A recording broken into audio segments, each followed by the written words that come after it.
안녕하십니까. Y타임스 논평의 추복일입니다.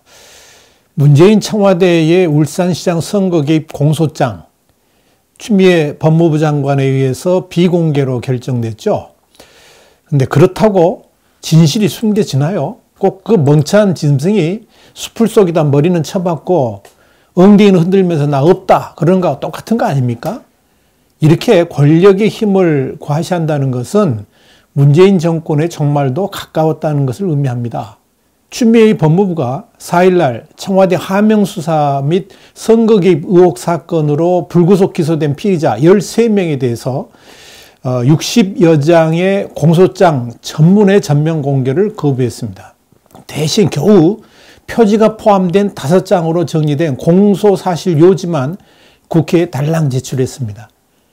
법무부는 형사 피고인의 공정한 재판을 받을 권리, 그리고 이 사건 관계인의 명예 및 사생활 보호, 수사를 진행 중인 피의자에 대한 피의사실 공표 가능성 등을 종합적으로 고려해가지고 이 같은 조치를 내렸다고 해명을 했습니다. 그런데 이건 전례가 없는 일이죠. 그동안 법무부는 대부분의 공소장을 기소 1, 2일 내에 하루 이틀 내에 제출해 왔었습니다. 박근혜 전 대통령도 그랬고요. 양승태 전 대법원장도 그랬습니다. 그런데 갑자기 이번에 바꾼 겁니다. 거의 대부분 이때까지는 그냥 당일 또는 하루 뒤에 이렇게 공소장을 국회에 넘겨왔었는데 이번에는 아예 덮어버린 겁니다. 이 공소장의 국회 공개는 바로 문재인 대통령이 비서실장으로 있었던 노무현 정권 때 이 국민의 알 권리를 보장하는 검찰개혁의 일환으로 시작된 조치였는데요. 이번에 문재인 정권에서 이제 그 같은 조치마저 뒤집어 버린 겁니다. 그렇다고 진실이 숨겨지는 게 아니죠. 지금 문재인 정권은 그야말로 국민의 알 권리를 우습게 보는 악수 중에 악수를 두고 있습니다. 아주 안 좋은 못된 짓을 하고 있다 그 이야기죠. 진중권 전 동양대 교수도요, 이날 페이스북에 대체 공소장에 뭐가 적혔길래 이 호들갑을 떨까라고 그러면서 법무부 장관부터 법을 어기는 것을 보니까 정권이 확실히 막장으로 가는 듯하다 이렇게 적었습니다. 그러니까 법무부가 아니라 무법부죠. 법이 없는 부서다 그 말입니다. 그런데요, 진실은 다 밝혀지는 겁니다. 첫 번째 진실, 선거 개입의 시작은 백운호부터 시작된 것으로 보입니다. 그러니까 문재인의 친구 송철호를 울산시장으로 당선시키기 위한 선거 공작은 백운호 당시 대통령 민정비서관으로부터 시작됐습니다. 백운호는 박형철 전 반부패 비서관에게 울산광역시장 김기현 비리 의혹 범죄 첩보 보고서를 건네면서 뭐라 그랬느냐, 반부패 비서관실에서 범죄 첩보서를 경찰에 하달해 가지고 김 시장에 대해서 집중적인 수사가 진행되도록 해달라고 요구를 했습니다. 부탁을 받은 박형철은 백운호의 요구가 어디로부터 비롯된 것인지 알기 때문에 선출직 공무원의 비첩보는 이게 안 되는 거거든요. 그러니까 심각한 위법 행위라는 것을 알고 있었음에도 불구하고 최소한의 검증도 하지 않고 청와대 파견 경찰을 통해서 경찰청에 하달한 겁니다. 청와대가 하달한 거죠. 경찰청은 경찰청 특수수사과를 거쳐가지고 2017년 12월 울산지방경찰청에 전달했습니다. 백운호는 또 이 수사가 검찰에 의해서 이 영장 기각이 될 것을 우려해가지고 울산지검한테도 협조를 또 구해줄 걸 요구했습니다. 두 번째 진실은 이 모든 수사 상황을 조국을 비롯한 청와대가 수시로 보고받고 챙겼다는 겁니다. 이렇게 김기현 울산시장에 대한 명백한 선거 개입 수사를 지시한 청와대는 지방선거 직전까지 110일 동안 18번이나 보고를 받은 것으로 확인됐습니다. 엿새에 한 번꼴이죠. 이 반부패 비서관실이 받은 수사 상황 보고서는 조국과 백운호에게 또 즉시 전달됐고요. 당연히 임종석에게도 보고 올라갔습니다. 조국은 김기현 시장과 관련된 수사 상황을 15차례나 직접 보고받은 것으로 확인됐습니다. 결국 송철호 당선을 위한 선거 공작에 임종석 전 비서실장을 필두로 해가지고 조국 전 민정수석, 민정비서관실 백운호 이광철, 그리고 박형철 반부패 비서관 등이 직접적으로 개입됐고요. 송철호 후보의 공약 작업에 사회수석 비서관실, 균형발전 비서관실이 동원됐죠. 또 송철호 경쟁자 제거를 위해서는 한병도 정무수석, 그리고 인사비서관실이 직접적으로 개입된 겁니다. 그러니까 문재인 청와대 거의 모두가 송초로 선거 캠프가 된 겁니다. 그래가지고 일사불란하게 선거 개입을 하고 선거 공작을 진행한 거죠. 이게 말이 됩니까? 여기에 그 말 많은 황운하는 울산의 키맨으로 수사 상황을 경찰청장도 거치지 않고 청와대에 직접 보고했죠. 청와대가 울산시장 선거 개입 관련 보고를 받은 것은 선거 전에 18번, 선거 후에 3번, 전부 21번이라고 그럽니다. 특히 당시 울산 경찰청장이었던 황운하는 청와대 하명 수사 의지에 부합되도록 하기 위해서 김기현의 범죄 사실을 부풀리는 그런 가명 조사까지 동원했습니다. 송철호 캠프의 송병기 진술로는 수사의 객관성이 담보되지 않는다 보고 가명 조서를 쓰도록 하는 그런 조작까지 일삼았다는 겁니다. 그런데 말입니다. 청와대는 도대체 무슨 짓을 저질렀기에 이렇게 두려워하는지 모르겠습니다. 청와대가 이렇게 직접적으로 선거에 개입되었다는 것은 그야말로 어마어마한 국정농단 사건이고 또 대통령의 탄핵까지 이룰 수 있는 엄중한 사안이죠.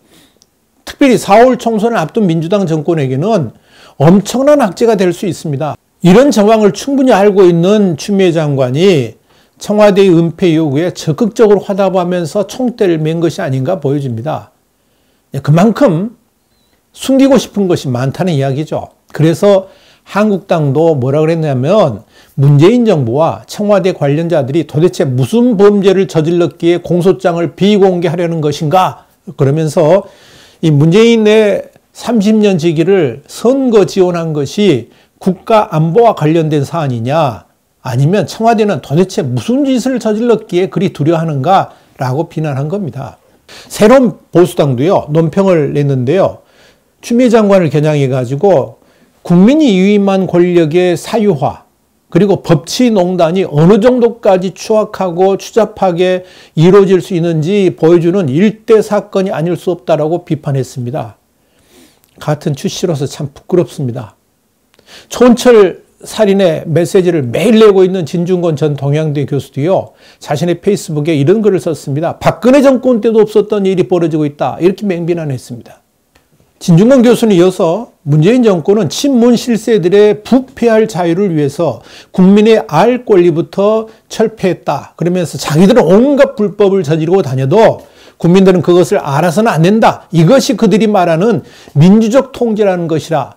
이렇게 말하면서 강력하게 질타했습니다. 이런 청와대의 대응에 대해서 검찰도 단단히 벼르고 있습니다. 청와대의 선거 개입 공소장을 법무부가 공개하지 않은 그날 검찰은 선거 개입 수사팀을 11명에서 14명으로 늘렸습니다. 수사도 확대하고 공소유지를 위한 준비를 하고 있다는 거죠. 한마디로 윗선 수사를 앞두고 수사력 보강을 한 것입니다. 늘린 부서는 서울중앙지검 공공수사 2부입니다. 또 조국 전 법무부 장관 가족비리 수사 공판을 담당하는 같은 청의 반부패 수사 2부도 8명에서 10명으로 증원했습니다. 모든 것을 덮으려고 하는 청와대. 그럼에도 불구하고 모든 것을 부시겠다는 검찰과의 진검승부가 지금부터 펼쳐지게 되는 겁니다. 이번 이 과정을 보면서 문재인표 검찰개혁이 뭔지 확연하게 드러나고 있죠. 이번 선거 개입 공소장을 비공개하는 가장 큰 이유가 뭡니까? 한마디로 피의자의 인권보호입니다. 그런데 신기한 것은 조국 수사 때도 그렇지만 피의자 인권보호를 꺼낼 때마다 문재인 정권 핵심 실세들에 대한 수사가 국민적 관심사로 떠오를 때마다 내세우면서 국민의 알 권리를 방해했다는 거죠. 문재인 정권의 그런 행태로 인해 가지고 조국과 정경심이 가장 큰 특혜를 받았고요. 이제는 청와대를 포함한 문재인 정부 실세 13인방에 또 그 혜택을 받은 겁니다. 문재인 정권은 출범 후에 적폐청산을 한다 그러면서 청와대 캐비넷까지 국민의 알 권리를 내세워가지고 생중계를 하면서 공개했잖아요. 박근혜 전 대통령을 포함해가지고 전 정권 사람들에 대해서는 피의사실 공표를 하면서 인민재판식 수사를 했죠. 국민 성동까지 했잖아요. 그러던 문재인 정권이 자신들의 부패와 비리 사실이 하나 둘씩 드러나니까 돌연 검찰개혁이라는 단어를 꺼내들면서 이것저것 감추기에 여념이 없습니다. 결국 문재인 정권이 내세우는 검찰개혁이라는 게 뭡니까? 세 가지로 요약될 수 있어요. 보니까 첫째는 뭐냐면 문재인의 권력이 칼을 들이대서는 안 된다. 두 번째는 설사 검찰에 불려가더라도 절대 피의 사실을 공개해서는 안 된다. 세 번째는 그럼에도 검찰이 문재인 권력을 수사하러 든다 그러면 조직을 바꾸고 법을 바꿔가지고 절대적으로 수사하지 못하도록 막겠다는 것. 이것이 바로 문재인표 검찰개혁 아닙니까? 지난 1월 문재인 대통령은 신년 기자회견에서 뭐라 그랬습니까? 퇴임 후에 국민의 기억에서 잊혀지는 존재가 되고 싶다라고 그랬죠. 아마도 그 말은 노무현 트라우마 때문에 한 말일 것입니다. 자신의 퇴임 후에 결코 검찰 수사선상에 올라서도 안 되고 더더욱 자신이 감옥 가는 일이 결코 있어서는 안 된다. 그런 강박관념이 지금 이렇게 공수처를 만들면서 검찰의 힘을 강압하려고 하는 그런 의도로 나타나는 것일 겁니다. 그러기 위해서 지금 당장 필요한 게 뭡니까? 일단 4.15 총선 때까지는 모든 것을 덮어둬야 되고 그래서 선거에서 압승만 한다 그러면 그때부터 이제는 대한민국 체제를 바꾸는 한이 있더라도 자신들이 감옥 가는 일은 결코 없도록 하겠다는 굳은 의지를 보여주고 있는 겁니다. 대한민국의 미래가 중요한 게 아니라 자신들의 미래가 훨씬 더 중요하기 때문에 그런 겁니다. 오직 문재인 권력의 수호를 위해서 지금 대한민국은 한 번도 경험해 보지 못한 이상하고도 참으로 괴이한 나라로 변해가고 있는 셈입니다. 그런데 분명한 것은요. 강압으로 진실을 숨길 수는 없다는 거죠. 아무리 선동이 난무해도 진실은 결코 변하지 않습니다. 문재인 권력 힘으로 진실을 잠시 덮어둘 수 있을지는 모르겠지만 언제까지 그것이 가능할 것이라고 보는 겁니까? 국민들이 그렇게 어리숙하지도 않고요. 진실이라는 원초적 힘이 반드시 삐집고 나와가지고요. 온 나라에 스스로 공개되는 그날이 반드시 오게 될 겁니다. 이미 공개되기 시작했잖아요. 권력의 강압이 강해졌다는 것은 그만큼 그 권력의 종말도 다가왔다는 것을 뜻합니다. 지금이 딱 그런 상황입니다. 와이타임스 논평이었습니다. 다음 시간에 다시 뵙겠습니다. 감사합니다.